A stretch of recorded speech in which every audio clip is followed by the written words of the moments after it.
नमस्कार जंटी में स्वागत है आपका। मैं हूं योगेंद्र। आप देख रहे हैं एक मुलाकात में हमारे साथ हैं हाल ही टोक्यो पैरा ओलंपिक में डबल धमाका यानी कि डबल मेडल जीतने वाली अवनी लेखरा हमारे साथ हैं। अवनी, आपका जंटी में बहुत बहुत स्वागत। Thank you so much. Avani, सारी चीजों के बारे में तो हमारे दर्शक सब जानते हैं, लेकिन पहला वो एक्सपीरियंस मैं दर्शकों के साथ शेयर करना चाहूंगा आपका कि जब आपको ये मेडल मिला, या कहें कि जब जिस मकसद को लेके आप गई थी वो पूरा हुआ, तो कैसा फील हुआ आपको? मेरे लिए बहुत ओवरवेलमिंग सिचुएशन थी। बहुत सारे इमोशंस चल रहे थे मन में, बहुत खुशी हो रही थी। तो अवनी, जब ये मेडल के लिए आपको अनाउंस किया गया और जब मिला, तो फर्स्ट एक्सपीरियंस और किस तरह की एक फीलिंग्स आई इस वक्त आपके पास? मेरे लिए बहुत ऐसे सरियल मोमेंट था। बहुत सारे इमोशंस चल रहे थे मन में, और क्योंकि हर एथलीट का ऐसे ही ड्रीम होता है कि वो अपनी कंट्री को रिप्रेजेंट करे पैरालंपिक्स में। और फिर मैं वहाँ पे जाकर मैं मेडल जीत पाई मेरे पहले मैच में, मेरे पहले पैरालंपिक गेम्स में, तो मुझे बहुत बहुत अच्छा लगा। जी, सबसे पहले इन्फॉर्म, वैसे तो आजकल आईटी का टाइम है, किसी को भी एक मिनट भी लेट नहीं करने देते हैं कि सब लाइव देख रहे होते हैं, लेकिन आपने सबसे पहले इन्फॉर्म किसको किया? हाँ जी, मेरी जो मम्मा है वो मेरे साथ ही ट्रैवल करती हैं मेरे सारे मैचेस में। तो एज अ फैमिली में तो वो वहीं पर मौजूद थी जब मेरा मेडल आया, और मेरा मेडल भी सबसे पहले उन्होंने ही टच किया था इन द फैमिली, और उन्होंने बहुत पास से देखा है और वो काफ़ी इमोशनल भी हो गई थी। और उसके बाद में मुझे कॉल आया था हमारे ऑनरेबल प्राइम मिनिस्टर सर का, तो उनसे भी मेरी बात हुई और उन्होंने मुझे कॉन्ग्रेचुलेट किया और आगे वाले मैचेस के लिए विशेस दी। तो क्या वो बहुत स्पेशल मोमेंट था। यहाँ एक बात शेयर करना लाजमी होगा कि पैरा ओलंपिक में पहला जो गोल्ड मिला वो अवनी के खाते में ही है, जो 2020 का। और डबल धमाके की बात मैं इस वजह से कर रहा हूं कि दूसरा जो ब्रॉन्ज मिला, यानी कि पहली भारतीय महिला हैं जिन्होंने डबल मेडल जीत करके और भारत की शान बढ़ाई। तो डबल धमाका आपके नाम रहा। हाँ जी। मैं 4 इवेंट में पार्टिसिपेट कर रही थी, और उसमें से 2 मेरे मेन इवेंट्स थे। पहला 10 मीटर एयर राइफल स्टैंडिंग, जिसमें मुझे गोल्ड मिला, और दूसरा 50 मीटर 3 पोजीशंस, और दोनों के लिए ही मैंने काफ़ी मेहनत करी थी। तो मुझे बहुत अच्छा लगा कि मतलब जो भी मैंने सोचा था वो मैं वहाँ पे कर पाई, जो भी मेरे दिमाग में प्रोसेस चल रही थी। और मुझे बहुत अच्छा लगा कि मैं इंडिया के लिए एक नहीं 2 मेडल जीत पाई। तो I am just very happy. दूसरे वाले में क्या कुछ अपेक्षाएं ज्यादा थी लोगों की, या फिर प्रेशर में रही? ऐसा कुछ नहीं था कि ज़्यादा प्रेशर था। इनफैक्ट मुझे तो और मोटिवेशन मिला, क्योंकि मुझे पहला गोल्ड मिला था, तो मुझे इतना ज़्यादा सपोर्ट मिला पूरे इंडिया की तरफ, इतना ज़्यादा प्यार, इतना लोगों की वजह से जो मुझे मोटिवेशन मिला, वही रीज़न था कि मैं दूसरा मेडल भी जीत पाई कंट्री के लिए। गुड। अभी नेक्स्ट क्या कुछ प्लानिंग? अभी नेक्स्ट चैंपियनशिप है, आई थिंक 2022 में आपके 2 बड़े इवेंट होने वाले हैं। हाँ जी, अभी जो भी मैंने गलतियाँ करी हैं पैरालंपिक गेम्स में, या जो भी मैंने सीखा है, मैं वो सब उन पे वर्क करूँगी। और हमारे अगले साल काफ़ी मेजर टूर्नामेंट्स हैं, वर्ल्ड कप हैं, एशियन पैरा गेम्स है अक्टूबर में, देन नवंबर में हमारी वर्ल्ड चैम्पियनशिप है, और इन सभी में मतलब हमें 2024 के लिए कोटा इवेंट्स हैं ये, तो उन सब में हमें कोटा मिलेगा। तो मैं पूरी कोशिश करूँगी कि मैं इंडिया के लिए जल्द से जल्द कोटा जीत पाऊँ और मेडल जीत पाऊँ। गुड, वो तो हम भी शुभकामनाएं भी देंगे आपको। पूरे हिंदुस्तान की शुभकामनाएं आपके साथ में है। इसके लिए कुछ तैयारी कहाँ कर रही हैं आप? तैयारी अभी तो एक्चुअली मेरे को मेरी फिजिकल कंडीशंस की वजह से I was on a break for 4 weeks, but अभी मैं वापस से जयपुर में ही अपनी तैयारी शुरू करूँगी, और फिर उसके बाद में हमारे नेशनल कैंप्स भी लगेंगे, तो मैं दिल्ली जाकर अपनी प्रिपरेशंस कंटिन्यू रखूँगी। जयपुर शूटिंग रेंज जो जगतपुरा में है, हाँ जी, उसी के साथ में। ओलंपिक से पहले आपने तैयारी कहाँ की थी? ओलंपिक से पहले, बिकॉज 1 साल पहले पूरा कोविड में ही था, तो पहले तो स्टार्टिंग में इतना कुछ था ही नहीं कि क्या करें। फिर मैंने सारा सेटअप घर पे करा अपना, जो भी 10 मीटर का सेटअप था स्पेशली, क्योंकि 50 मीटर तो हम घर पे कर नहीं सकते थे। तो 10 मीटर का मैंने टारगेट सेटअप करा और उसमें मतलब गवर्नमेंट का पूरा सपोर्ट रहा है, government of India, government of Rajasthan. तो उनकी वजह से फिर मैंने टारगेट सेटअप करा और मैं घर से ही अपने फिज़िकल के लिए मैं फिजियोथेरेपिस्ट भी मैंने घर पे ही बुलाई थी और मेंटल ट्रेनिंग का भी मैं घर पे ही करी थी। इनफैक्ट जो मेरी कोच हैं मिस सुमा शुरू मैम, वो भी मुझे ऑनलाइन ट्रेनिंग देती थी वीडियो कॉल पे। और फिर उसके बाद में हमारा 3 महीने का कैंप लगा था डॉक्टर करीम सिंह शूटिंग रेंज में पैरालंपिक से जस्ट पहले जून, जुलाई, अगस्त। और हमारी वहाँ पे काफ़ी अच्छी ट्रेनिंग हुई। हमारे जो चीफ कोच हैं जेपी नौटियाल सर और हमारे national coach Subhash Rana sir, उनके साथ उन्होंने पूरा अच्छा शेड्यूल फिक्स करा था हमारा। और हम लोग मतलब हर एस्पेक्ट्स में, चाहे वो न्यूट्रिशन हो या फिजिकल हो, चाहे टेक्निकल हो, सब में हमारा पूरा अच्छे से ध्यान रखा गया और उसी के रिजल्ट्स हैं। हमने ये डिफरेंट तरह का समय भी था, चुनौतियां थी और ये कहूँ कि इवेंट था, क्योंकि कोविड का साया पूरे दुनिया में छाया हुआ था। आपकी काफ़ी फ्रेंड्स, क्योंकि स्पोर्ट्स में सबसे बड़ी बात यही होती है कि फ्रेंड्स कोई भी कहीं भी बना लेते हैं। उन लोगों की कुछ फीलिंग्स इसी तरह की थी कि लाइक यू कि घर से तैयारी की, या फिर कहें कि कोविड का भी काफ़ी कुछ डर रहा, तैयारी जैसे हर बार करते हैं वैसे नहीं कर पाए, कुछ इस तरह की और भी लोगों के सामने परेशानियां रही? हाँ जी, मेरी मतलब हमारी आउट ऑफ इंडिया भी मतलब मेरे जो बाकी एथलीट्स हैं उन्होंने भी काफ़ी मोस्टली जो 10 मीटर का है सबने अपने घर में ही सेटअप कर रखा है मेरी तरह। तो उन्होंने घर से पूरी ट्रेनिंग करी अपनी। एंड इनफैक्ट जब कोविड हुआ था शुरू में, तो हम लोग सभी काफ़ी डिप्रेस हो गए थे। बट देन मुझे ऐसा लगा कि ये मेरे पास एक और चांस है, एक और साल जब पोस्टपोन हो गए पैरालंपिक, तो मेरे पास एक और साल है अपने प्रोसेस को और इम्प्रूव करने का। तो मैंने इससे एज अ पॉजिटिव वे में लिया और फिर मैंने और मेहनत करी पूरे साल। तो बस ये थोड़ा सा डिफरेंट वहाँ का एटमॉस्फेयर भी लग रहा होगा कि हर किसी में एक तो ऐसा साया कि बिल्कुल कोविड है, क्योंकि कोविड जो सेकंड वेव थी, हम तो हिंदुस्तान से आप लोग देख के भी गए होंगे किस तरह के हालात थे, वो एक अलग तरह का डर था वहाँ पे भी। एक्चुअली जब हमारा कैंप लग रहा था तो हमें पूरा बायो बबल में रखा था और पूरा ऐसे सिस्टमैटिक वे में था कि कोई भी हम लोग बाहर आ जा नहीं सकते थे। और हमारी ट्रेनिंग में हमारी सेफ्टी का पूरा ध्यान रखा गया।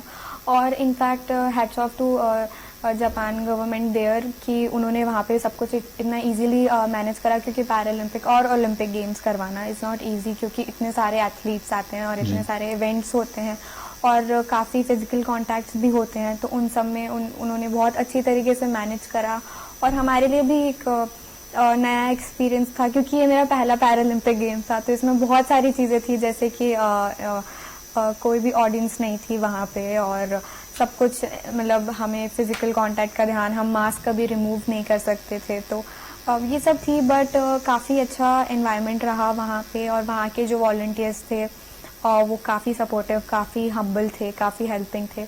तो ओवरऑल वहाँ का जो एनवायरनमेंट था वो इतना पॉजिटिव था कि हम इतना सोच ही नहीं रहे थे नेगेटिव वे में। पैरा ओलंपिक पहले में डबल धमाका, ये क्रेडिट किसे देंगे अवनी, क्योंकि पहला आपका पैरा ओलंपिक पहले में ही डबल धमाका? It was a joint effort. मैं मेरी फैमिली को सबसे बड़ा वही मेरी मोटिवेशन रही है हमेशा से। और मेरे मम्मा पापा ने, मेरे भाई ने इक्वली, मैं ये कहूँगी मेरे जितनी ही इक्वली मेहनत करी है मुझे यहाँ तक पहुँचाने में। और देन मेरे जो कोचेज़ हैं, हमारे चीफ कोच, नेशनल कोच, मेरी personal coach Soma Sharur ma'am, और फिर उसके बाद में गवर्नमेंट ऑफ इंडिया का इतना सपोर्ट रहा है कि ऐसे टाइम में भी उन्होंने पूरा एथलीट्स पे ध्यान दिया, हमें सपोर्ट करा। And government of Rajasthan, in fact जून में ऐसा था कि सारी रेंजेस बंद थी, बट सिर्फ मेरे लिए ये जेडी शूटिंग रेंज खुली हुई थी। तो ओवरऑल मैं मतलब सबका ही हाथ है मेरे इस मेडल में। तो इन सब की वजह से मेरी मेडल विन बहुत और ज़्यादा स्पेशल हो गई है। निश्चित रूप से बहुत सारे लोगों की होती हैं और फिर दुआएं में लोगों के साथ में। अवनी, पहली बार जब आप यहाँ से गए थे तो क्या सोच के गए थे कि इतने सारे मेडल लेके आने? जैसा मैंने आपको बोला कि मैं 4 इवेंट में पार्टिसिपेट कर रही थी, तो मेरा यही गोल था कि मैं सब में अपना बेस्ट दूँ। और जब हम 4 इवेंट में पार्टिसिपेट करते हैं तो हम एक इवेंट पे उतना ध्यान नहीं दे पाते हैं, तो मेरा ये भी था कि 2 जो मेरे मेन इवेंट्स थे उनके लिए मैंने बहुत ज़्यादा मेहनत करी थी बाकी 2 के मुकाबले। और उनके लिए ऐसा था कि ऑब्वियसली मुझे कंट्री के लिए मेडल जीतना है, और वो इंस्पिरेशन भी मुझे आसपास मेरे फेलो एथलीट से मिल रही थी। बट जब वहाँ पर थी, मैं फाइनल में थी, तो मेरे दिमाग में यही चल रहा था कि बस मुझे अपने प्रोसेस पे ध्यान देना है, मुझे नहीं सोचना ही मेडल आना है नहीं आना है, मैं सिर्फ अपने प्रोसेस पे ध्यान देती गई, मैं अपना काम करती रही, और फिर मेडल इज़ लाइक अपने आप। अवनी में जो कुछ कह रही है उसमें एक मैसेज भी है कि आप, जैसे हम सुनते हैं कि कर्म करे जा फल की इच्छा मत करे इंसान, बहुत लंबे समय से सुनते हैं। टारगेट एक ही होता है कि मुझे अपना बेस्ट करना है, और कौन मेरे पास में खड़ा है, कौन मेरे साइड में खड़ा है, मुझे मेरा बेस्ट करना है। आप अगर दाएं बाएं होते हैं तो वो जिस पे अर्जुन की नज़र जिस मछली की आंख पे थी, उसी तरह से आप डाइवर्ट हो सकते हैं, क्योंकि अर्जुन ने भी यही सोचा था कि मुझे आंख दिखाई दे रही है मछली की, और उसी की आंख को भेदना है मुझे। अवनी जो कह रही हैं वो उसी तरह से देखा जा सकता है कि मुझे मेरा बेस्ट करना है, और उसके लिए मैंने तैयारी की, क्योंकि ये मायने नहीं रखता है कि आपके सामने कौन है कौन नहीं है, कितने वहाँ पे शूटर्स हैं। सिर्फ आपको अपना देखना है कि मुझे ज़्यादा अच्छा करना है और देश के लिए करना है, वापसी मुझे कुछ लेकर के जाना है।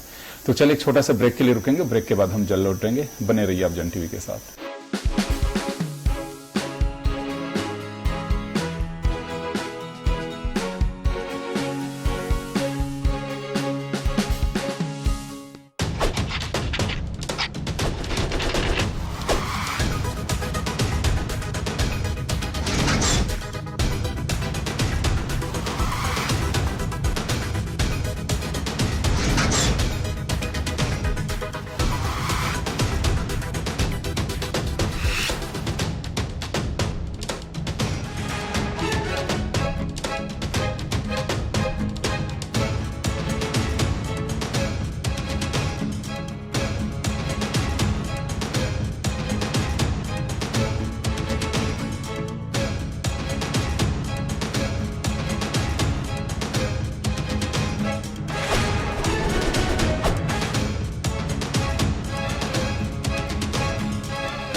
ब्रेक के बाद एक बार फिर आपका स्वागत है। आप देख रहे हैं एक मुलाकात, और हमारे साथ में है पैरा ओलंपिक में डबल धमाके के साथ भारत लौटी अवनी लेखरा। अवनी, अभी कैरियर के आप एक उस मंजिल तक, क्योंकि हर किसी का होता है कि मैं ओलंपिक खेलूं, और ओलंपिक में भी गोल्ड मिले तो फिर तो बात ही क्या है, वो तो एक तरह से एक एवरेस्ट फतेह करना है। अगला टारगेट? अभी तो जैसा मैंने बताया कि हमारे अगले साल काफ़ी मेजर टूर्नामेंट्स हैं, और फिर उसके बाद में पेरिस 2024 ही है अभी मेरा, जो भी मैंने मेडल जीता है, आई होप कि मैं उसे कंटिन्यू करूं, और मैं एक मल्टीपल पैरालंपिक गेम्स मेडलिस्ट बनूं, नॉट लाइक मल्टीपल मीन्स अलग अलग पैरालंपिक्स में। तो वही मेरा ड्रीम है, और I hope I will achieve it. जी, ट्रेनिंग का क्या रहेगा? अभी वापस जेडीए शूटिंग रेंज या फिर कहीं और जाना है? अभी जयपुर में तो वहीं पर, और उसके अलावा हमारे कैंप्स लगते रहते हैं, नेशनल कैंप्स, तो दिल्ली में वहीं पे। यह एक सवाल उठता है कि आपने, क्योंकि और भी चैंपियनशिप्स में पार्टिसिपेट किया होगा पैरा ओलंपिक के अलावा, इससे पहले नेशनल, इंटरनेशनल, अगर तैयारी के हिसाब से बात करें तो शूटिंग के लिए सबसे बेस्ट कहाँ मानते हैं? हिंदुस्तान में ठीक है हमारे यहाँ सुविधाएं? हाँ जी, इंडिया में इनफैक्ट मेरी जो ट्रेनिंग हुई है, जैसा मैंने आपको बताया, जी। 3 महीने जो हमारा कैंप लगा था, उसमें हर एस्पेक्ट पे ध्यान दिया गया है। मतलब क्योंकि एक सक्सेसफुल एथलीट बनने के लिए we need 4 things, like physically strong होना चाहिए, मेंटली स्ट्रांग होना चाहिए, टेक्निकली, टैक्टिकली और न्यूट्रिशन वाइज भी, सब चीज़ों पे हमें बहुत अच्छे तरीके से हमारा ध्यान दिया गया। और हमारे कोचेज़ ने हमें फुल सपोर्ट किया। इनफैक्ट जो रेंज है वो भी फुल्ली एक्सेसिबल है और हमारे कैंप्स भी हमेशा वहीं पर ही लगते हैं। तो उसी का नतीजा है कि हमारे मतलब शूटिंग में पहली बार 10 पैराशूटर्स क्वालिफाई हुए थे टोक्यो 2020 गेम्स में, और फिर 5 मेडल, जिनमें से 2 गोल्ड हैं, वो भी फर्स्ट टाइम आए हैं। तो काफ़ी अच्छी फैसिलिटीज़ हैं। मैं एक बात जानना चाहूंगा यहाँ पे, मैं कई लोगों से ये जानकारी अपने लिए भी हासिल करना चाहता हूँ, दर्शक भी आपको देख रहे हैं। किसी व्यक्ति को कोई पहचान मिलती है स्पोर्ट्स में, उसके बाद में तो बहुत सारे लोग कतार में होते हैं कि हमें मिलना भी, हम हेल्प भी करेंगे। लेकिन जब आपकी बिगनिंग पोजीशन होती है या फिर वो पहचान नहीं मिल पाती है एक बिग स्पोर्ट्समैन, तो कितने लोग सपोर्ट कर पाते हैं? गवर्नमेंट्स का क्या रुख रहता है? मेरा ये मानना है कि स्टार्टिंग में तो आप ही को मेहनत करनी पड़ती है एक जी। लेवल पे पहुंचने के लिए। और जब मैंने स्टार्ट किया था तभी भी ऐसा था कि मेरे पास खुद की राइफल नहीं थी। बट धीरे धीरे जब आप मेडल जीतते जाते हो और गवर्नमेंट भी आपको, मेरे को तो जब मैं टॉप स्कीम में मुझे सिलेक्ट करा गया था गवर्नमेंट की तरफ से, एंड उसी की वजह से मतलब मुझे इतना सपोर्ट मिला है। और मतलब मैं पैरालंपिक गेम्स में मेडल जीत पाई हूँ। तो मेरा ये मानना है कि आपको फर्स्ट स्टेप तो आप ही को लेना पड़ेगा, आप ही को शुरुआत करनी पड़ेगी, एंड देन फिर गवर्नमेंट का तो सपोर्ट रहता ही है। पहले एक पोजीशन होती थी कि आप इंटरनेशनल अगर कोई अवार्ड लेकर के आते हैं तो फिर भी कहीं आपको जॉब मिल सकती थी। लेकिन अभी तो लगता है कि स्पोर्ट्समैन कोई भी बनता है और एक मंजिल तक पहुंचता है तो उसको ये चिंता तो नहीं है, क्योंकि मैं कई लोगों से पहले जो पुराने दिग्गज हैं उनसे बात करते थे कि पहले हमें बड़ी चिंता होती थी कि मेडल वेडल तो आ जाएंगे लेकिन भविष्य की रोजी रोटी का क्या जुगाड़ होगा। तो एटलीस्ट ये परेशानी तो नहीं है अभी? नहीं, अभी मुझे राजस्थान गवर्नमेंट की तरफ से मुझे राजस्थान फॉरेस्ट सर्विसेज में एज एन ACF की जॉब मिली है, और मेरे साथ काफ़ी मेडलिस्ट हैं जिनको भी राजस्थान गवर्नमेंट ने ये जॉब दी है। तो it is a nice initiative. और अभी जो भी मतलब मेडल विनर्स हैं उनके लिए एक रास्ता खुल चुका है जॉब के वाइज भी। पहले भी कोटे तो रहे लेकिन बहुत ज्यादा नहीं। अभी तो ये तो श्योर है कि कोई मेडल लेके आएगा उसका जॉब एटलीस्ट पक्का है कि हाँ उसको नौकरी तो मिल ही जाएगी। अब तो एक माहौल भी बना है लोगों का। अब काफी रिकॉग्नाइज हो रहे हैं एथलीट्स और स्पोर्ट्स भी। तो हम हरियाणा की बहुत बड़ी चर्चाएं सुनते हैं कि हरियाणा में खेल का और सारा कुछ है। राजस्थान भी उस ओर बढ़ रहा है बाकी? बिल्कुल। तो राजस्थान के एथलीट्स या फिर जो स्पोर्ट्समैन हैं उनके लिए सरकार कुछ कर पा रही है अभी? हाँ जी बिल्कुल। मुझे गवर्नमेंट जॉब मिली है। आपके साथ और भी कई लोगों को मिली है। हाँ जी। जैसे आपने बताया। बिल्कुल।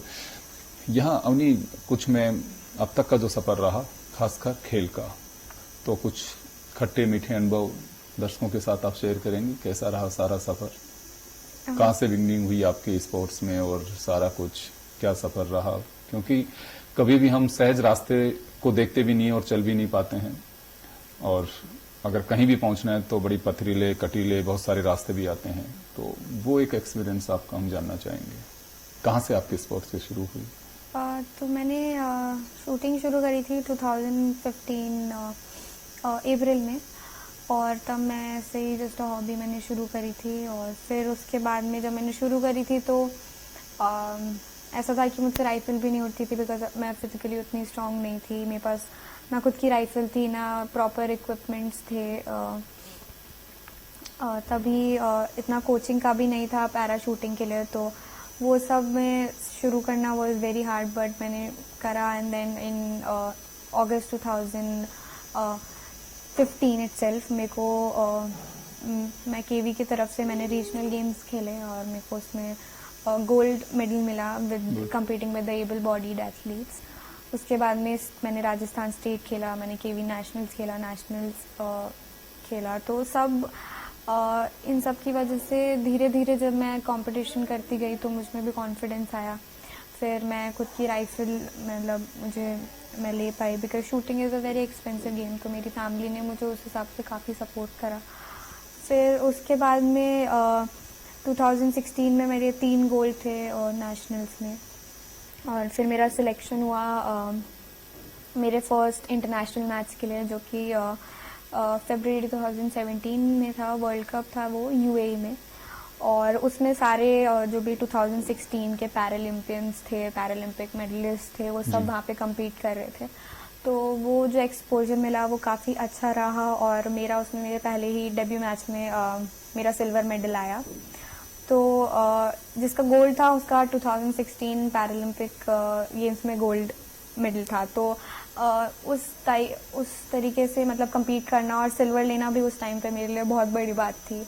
फिर धीरे धीरे मुझे खुद इतना अच्छा लगता था कि मैं इंडिया को रिप्रेजेंट कर रही हूँ, और किसको अच्छा नहीं लगेगा इंडिया का फ्लैग जब ऊपर जाएगा उनकी वजह से। तो फिर धीरे धीरे ऐसे compete करती रही मैं, और ऐसा नहीं था कि जर्नी बहुत इजी थी। मैंने जितने भी मैचेस खेले उन सब में मेरे मेडल आए। इनफैक्ट मेरे सारे इंटरनेशनल मैचेस में अब तक सिल्वर ही रहे हैं, कभी 0.1 से, कभी 0.2 से, ऐसे क्लोज मार्जिन से। और ये मेरा पहला गोल्ड मेडल है जो कि मुझे पैरालंपिक गेम्स में मिला। तो ये और स्पेशल हो गया था मेरे लिए, क्योंकि एक तो पहला गोल्ड मेडल जो तुम इतने सालों से ट्राई कर रहे हो 2017 से लेकर, और फिर वो भी पैरालंपिक गेम्स में, वो भी फर्स्ट पैरालंपिक गेम्स में।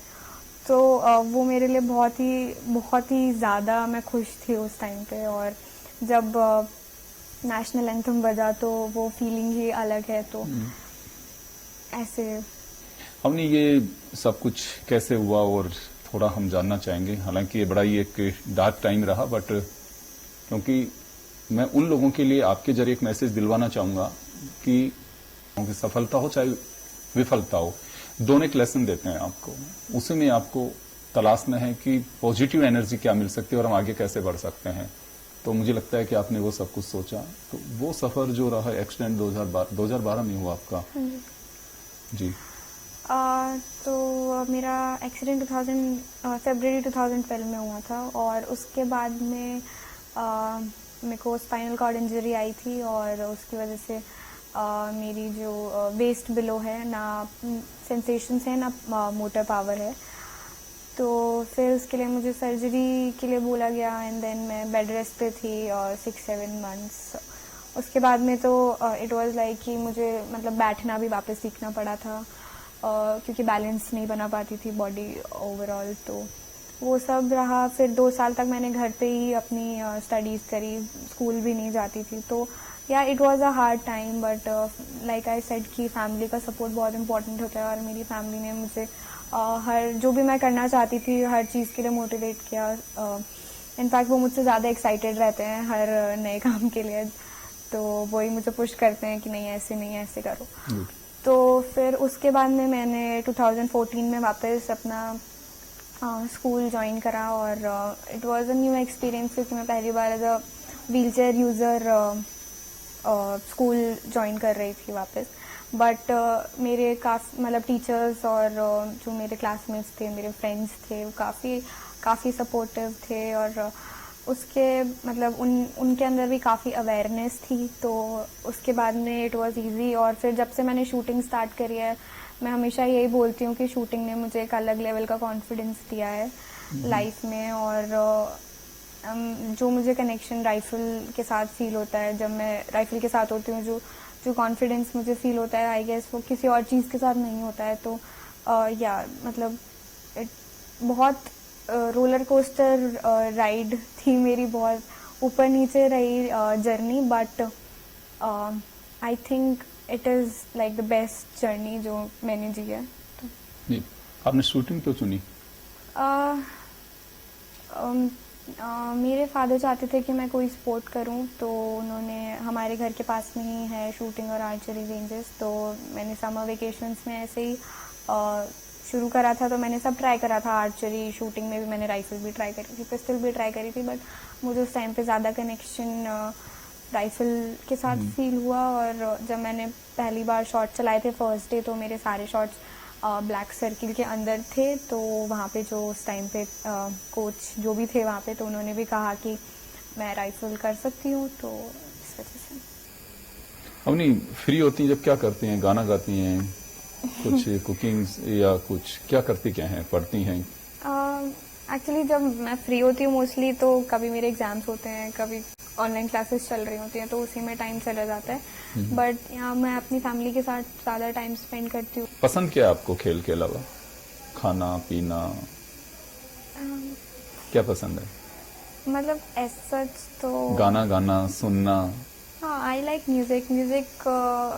मतलब काफ़ी, मैं कहूँगी कि मतलब म्यूज़िक का भी काफ़ी इम्पोर्टेंट रोल है मेरे मेडल में, क्योंकि जब मतलब मैं ट्रैवल कर रही थी, क्योंकि हमारा जो विलेज था उससे रेंज 1 घंटे की दूरी पर थी, तो मैं पूरा टाइम मतलब म्यूज़िक में ही इन्वॉल्व थी। और बीच में जो टाइम रहता है क्वालिफिकेशन से फाइनल के बीच में भी, तो वो मतलब फोकस, इट्स लाइक कि मैं उससे बेटर फोकस कर पाती हूँ। और मतलब काफ़ी हेल्प करता है मुझे। किस तरह के गाने सुनती हैं?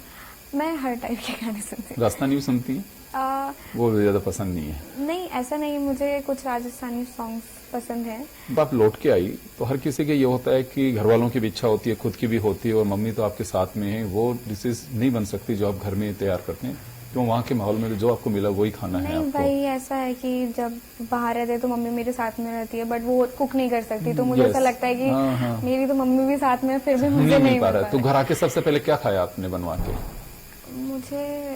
मुझे कढ़ी चावल बहुत पसंद है। कढ़ी चावल बहुत पसंद है, वो यहाँ की खाए फिर? हाँ जी, बिल्कुल। मम्मी नहीं बनाई? चलिए, दोनों ने बिल्कुल, क्योंकि उनकी भी बड़ी इच्छा होगी कि बेटी को मैं बना करके नहीं खिला पा रही हूँ उसकी पसंद की जो है। चलिए, बहुत अच्छी बात है। तो अपनी एक कुछ मैसेज देना चाहेंगे आप, जो हमारे दर्शक आपको देख रहे हैं उनको? मतलब ऐसे बहुत सारे मौके आएंगे जब आपको लगेगा कि नहीं हो सकता, और अभी बहुत नेगेटिविटी है आपके अराउंड, बट अगर आप अपने आप पे बिलीव करते रहेंगे और आप जो आपके गोल्स हैं उन पे फोकस करके रखेंगे, तो एक ऐसा टाइम ज़रूर आएगा जब सब कुछ अच्छा हो जाएगा, और जो नेगेटिविटी है वो पॉजिटिविटी में कन्वर्ट हो जाएगी। So just trust yourself. तो चलिए, अवनी हमारे साथ में, और अवनी के लिए हम तमाम दर्शकों की ओर से, जन टीवी परिवार की ओर से बहुत बहुत शुभकामनाएं देंगे, और 2022 में एक बार फिर धमाकों के साथ में लौटे, और जो इन्होंने सोचा है वो भारत के लिए जरूर पूरा करके लौटे। और अवनी अपने आप में एक पैराशूटर नहीं है, आप ये मान के चलिए कि वो मोटिवेशनल नाम भी है अवनी, जो आपको एक जिद देता है उस कड़ी तपस्या के साथ में मंजिल को हासिल करने की, और एक उस तरह भी एक आपको मोटिवेट करती है कि आप दुनिया में अगर आपका कुछ नेगेटिव हुआ तो आप ये मत सोचिए कि रास्ते बंद हो गए, आपके रास्ते बहुत सारे खुल रहे हैं, आपको वो जमीन तलाशनी होगी और आगे बढ़ना होगा, मंजिल आपका इंतजार कर रही है। तो चलिए, बहुत बहुत शुक्रिया आप सभी का। एक मुलाकात में इतना ही, दीजिए इजाजत, नमस्कार।